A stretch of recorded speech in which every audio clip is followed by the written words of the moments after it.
વાચક જીવનમાં પૈસો હોય પણ પુણ્ય ના હોય તો શું કરવાનું? પુણ્ય બજારમાં મળે નહીં સાહેબ, એટલે પુણ્ય વાચક કળશની પૂજા કરો. જ્યારે સમુદ્રનું મંથન થયું, દેવોદાનો સંપાત થયો, ત્યારે દરિયામાંથી આ કળશ નીકળ્યો હતો. આપણે એની પૂજા કરીએ છીએ. મેરુ નામનો પર્વતનું આહવાન કર્યું, વાસુકી નાગનો દોરડું બનાવ્યું, એક બાજુ દેવો એક બાજુ દાનવો.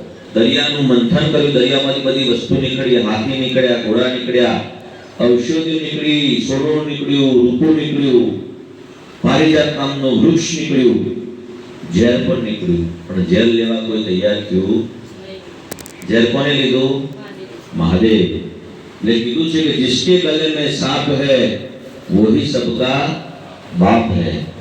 બરાબર ને? એટલે એની પૂજા છે સાહેબ.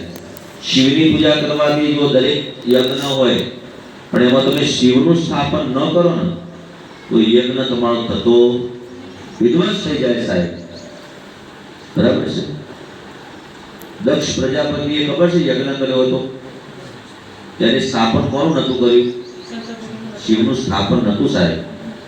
માં પાર્વતી ક્રોધાયમાન થયા તો બધા દેવોનું સ્થાપન છે, મારા સ્વામીનું સ્થાપન કેમ નથી?